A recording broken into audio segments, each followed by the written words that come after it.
right, we are back finally after, I believe, about a 1 month hiatus, or maybe a little more. My producer says more, of No Traps, No Glory. And the reason we've been at hiatus is not for lack of content, not for lack of discussion. There's always something to talk about, always something to observe and whatnot, but we've just been that busy. So, as most of our lifters here know, we've been off at competitions, as well as our venerable producer had other obligations, and that leaves me to fumble around with the camera and productions, which I'm really not capable of. I'm just this beautiful figurehead that you see here. So I'd like to do a little recap, kind of see where we are and just where the conversation goes from here. We had a great contingent go out to Salt Lake City for Masters Nationals. That was a really fun event from start to finish. It was just a great time. Many stories we, I don't know if necessarily can share on air here, but nonetheless, stories all the same. As well, the following weekend, we also had a small competition in New Haven that a few of the females and one of our guys did, and everyone lifted really well. But a lot of, let's say, there's a lot to take away from the two competitions that we did. So let's say the one in New Haven, everyone who lifted there, we had five lifters total. Everyone lifted great. It was a really good meet for everybody who did it. They had record totals, records, just good competitions and whatnot. Salt Lake City, some people had a great meet, some people had decent meets, some people had terrible meets. So there's a lot to be said with that. And especially, let's say, when you do a local meet versus when you travel, the travel takes a lot more, it takes more of a toll on you. It takes a toll on your mindset, it takes a toll on you physically, you're going a lot further. Some places, obviously with this instance, there's a time change, you're sleeping in a different environment, and that's all going to affect you. So,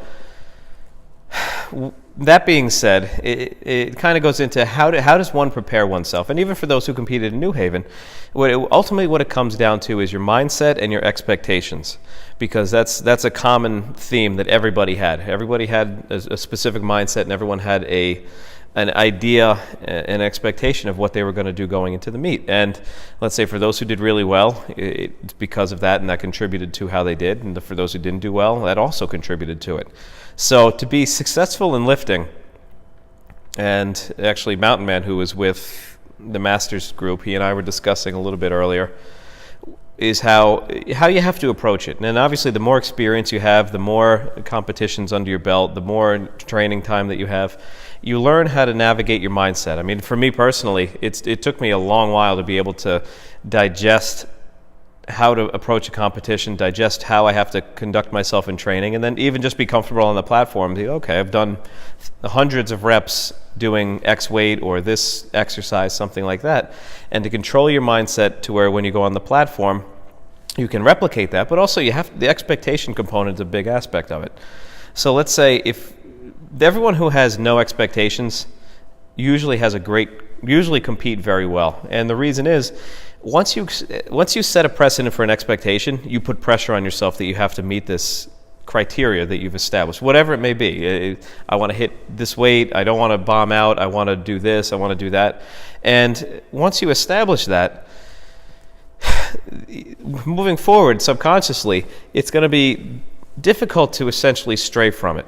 So let's say in New Haven, our guy Edgar competed, and he hasn't competed in probably about 2 years for multiple different reasons. Had zero expectations whatsoever. Just like, I'll just do it, see where I'm at, just to do a meet because it's been a while.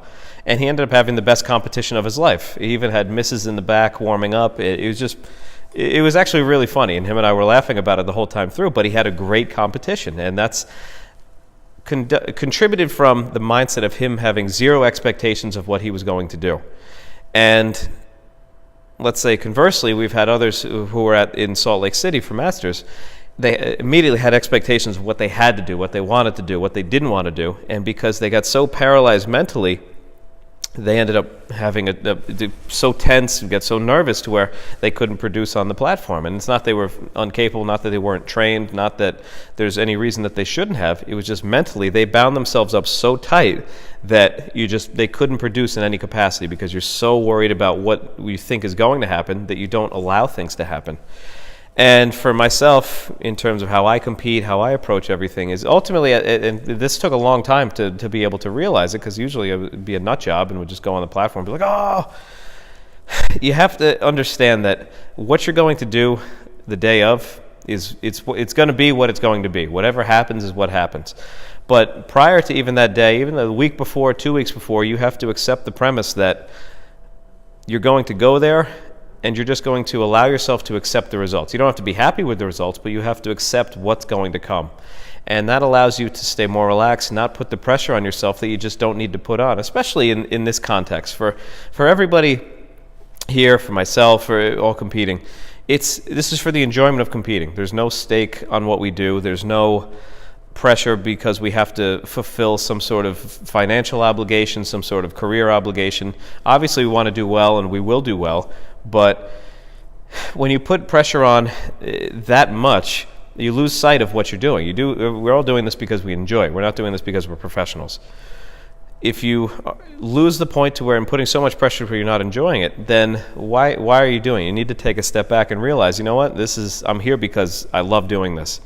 And that in turn will allow you to have a better mindset, and you accept what you're going to do and not make yourself so bound up to be like, oh my God, I can't fail. You have to fail. There's no way to go through the sport without failing, because you'll never make progress if you don't fail. If you have every lift that you do, you make your lift, you progress, you make your lift, you're safe, and you're always in a safe zone, you'll never move forward. You'll be stuck snatching 80 kilos for your entire career. And who cares how many meets you do where all you do are the same results every time. You have to fail in training, you have to fail on the platform, because when you do that, you learn. And that's how I learned to develop the mindset of not putting so much pressure and expect that, okay, I have to do this or I'm going to do this, but do the best I can to replicate the countless hours I've spent training in order to produce the same thing on the platform. And for everybody who's listening, and everybody, let's say, who has more new to the sport, you have to realize that there's so many resources around you. So many people have done it. So many people have different perspectives. Obviously, experience is the best teacher, but you have to draw from everywhere that you can and learn that every bad experience that you have is more or less a good experience or a great experience, better than the times where you've had success. The times when you have success, things go well that day, you could take things away, but then what happens the next training session when you don't do well, or what happens the next competition when you don't do well? That is where the experience comes in and allows you to develop a mindset which ultimately, just like training, makes you more consistent. Consistent reps, consistent approach equals longer and greater success. So that leads to another point, because essentially you could hypothetically ask, okay, so you're basically telling me not to care, but I care. So how do you not care but care at the same time? Obviously you do this, and people love doing this, and you spend the time training because you care about what you do, you want to perform well, and you want to be able to replicate that on the platform, you want to be able to be successful. So how do you have the approach of not caring when you do truly care? And it sounds like a paradox or sounds like a contradiction, but ultimately, as we know, there are no such thing as contradictions. So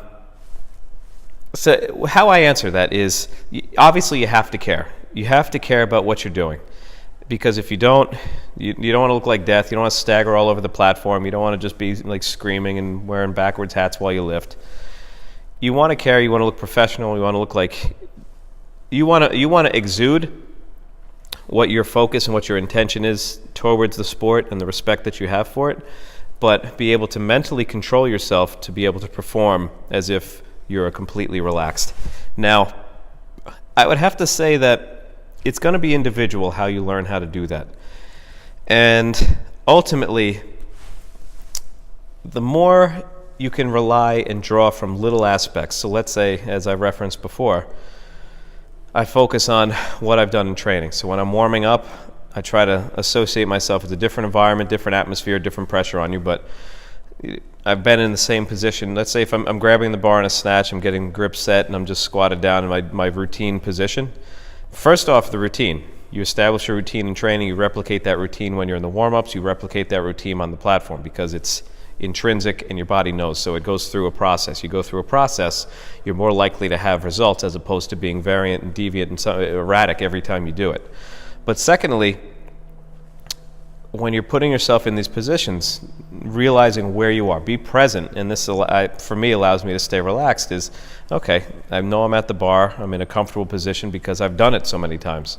Even though there are people around you different ways, you want to control the environment that is within your head, and don't worry about the environment that's around you, because ultimately, no matter where you are, the world that goes on inside of you is what you have control over. Everything else around you don't have control over. And really, for any time we lift on a platform where either we do well or we don't do well, is because of how we control ourselves. And if you freak out, no one's making you freak out. The judge in front of you is not making you freak out. Your coach isn't making you freak out. Nobody's making you freak out. And really, especially at a local competition, what's there to freak out about? We're all having fun. Everyone wants to see everybody do well and lift big weights. So where's the pressure? You should actually be, as Tommy Kono says, you're a showman. You're there to show everybody how well you can do and what you train for and what you're produced for. So you want to be able to show them, okay, I put in a lot of time to look like this and show you what I'm capable of. So it's something people should be proud of. Everybody should be proud of. Now, and again, too, it's confidence and sureness, nerves. They all play into it, but allowing yourself to go through the routine while being at the same time confident of what you are capable of, and especially if you're taking attempts which you've done in training and you know that they're familiar to you, there shouldn't be any issue to really throw yourself under the bus by getting so nervous.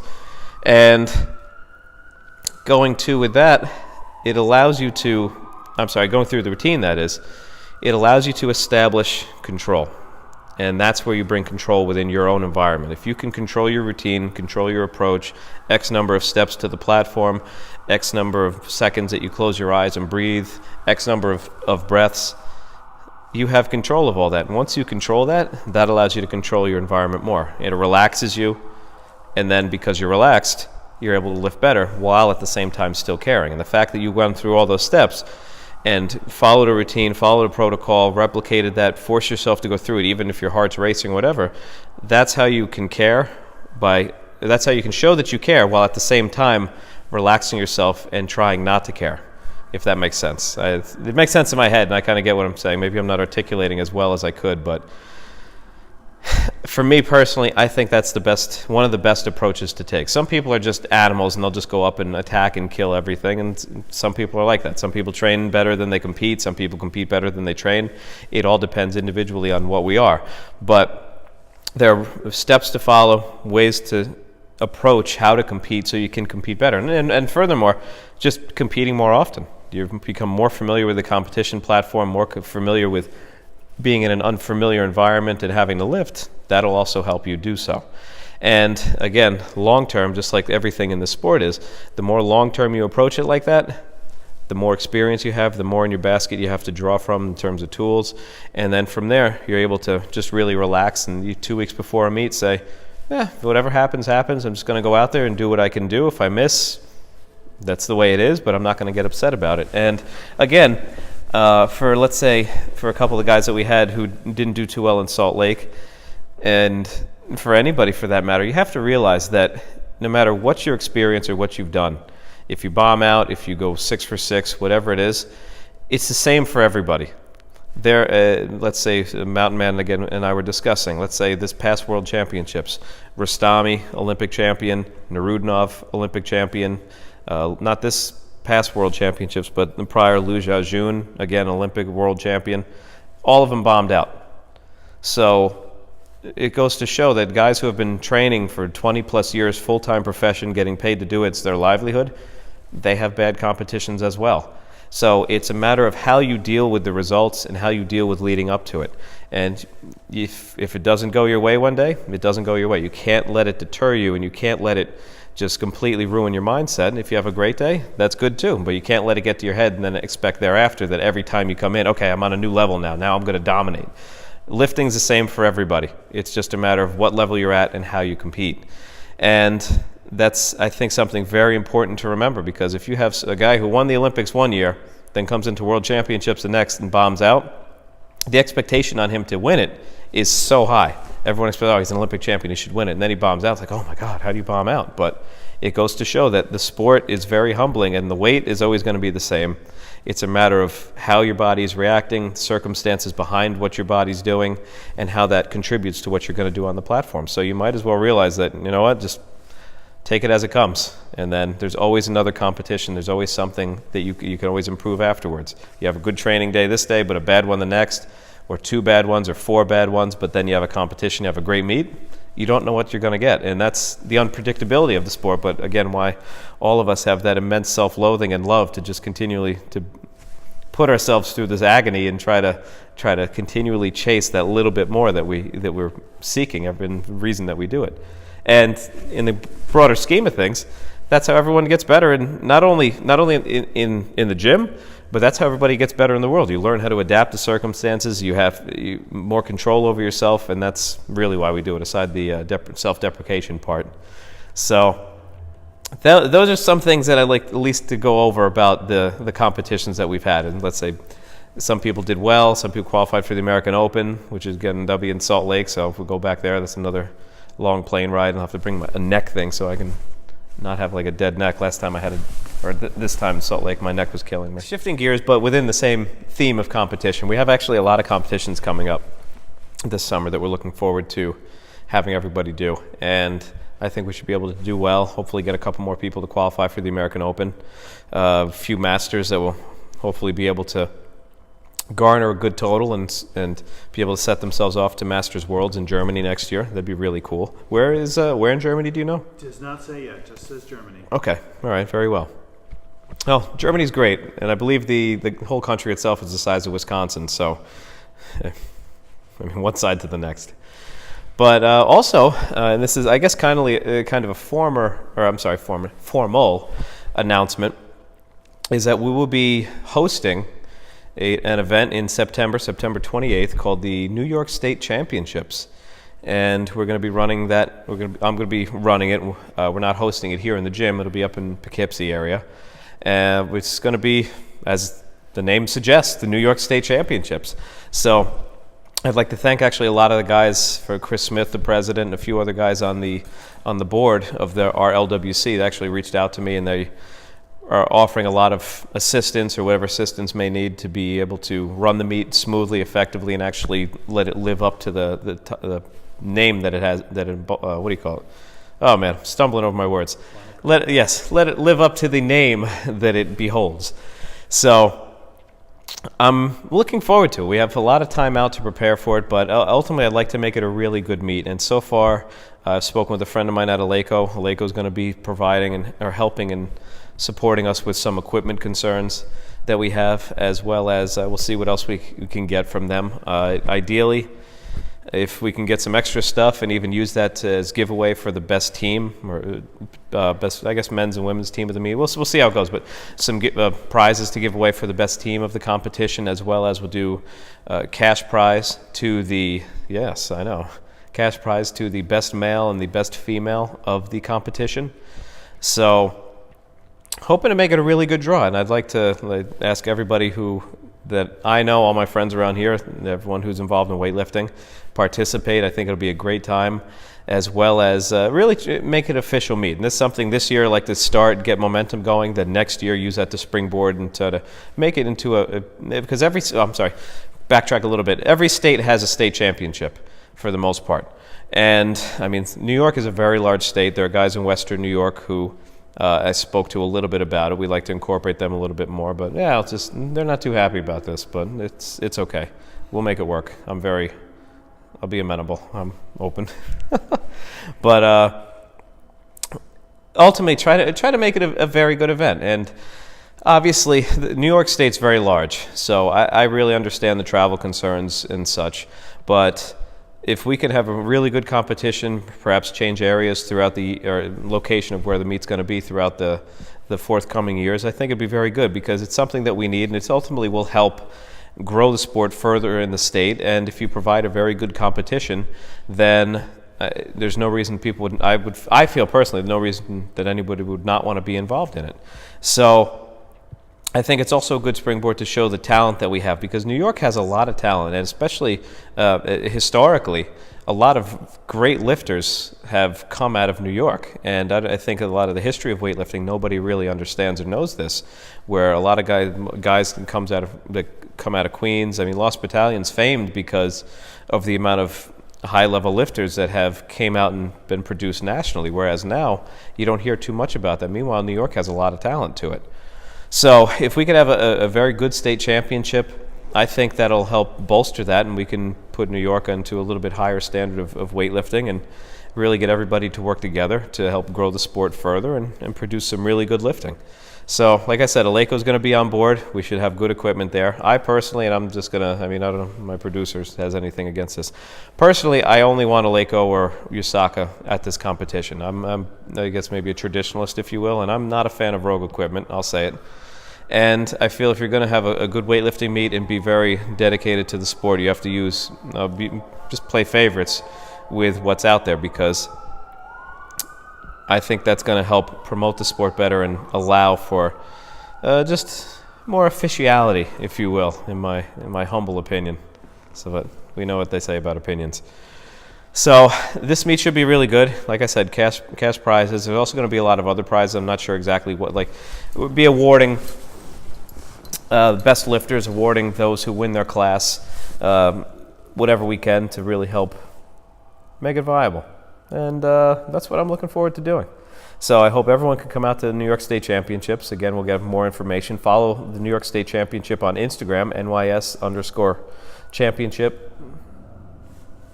And then also have a Facebook page as well.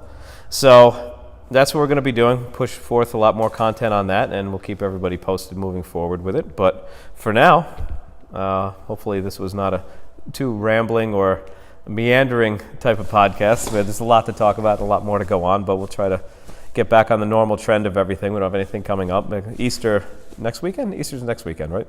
Yes, so for all the pious individuals out there, and Passover as well for all our Jewish friends and lifters. So we'll keep the content coming, keep things moving. We actually have a couple guests that we're looking to get on here, which should be very informative as well. So from No Traps, No Glory, thank you everybody for bearing with us during our brief hiatus while we go out and dominate on the platform, produce some national champions and national qualifiers. So until next time, everybody, good lifting.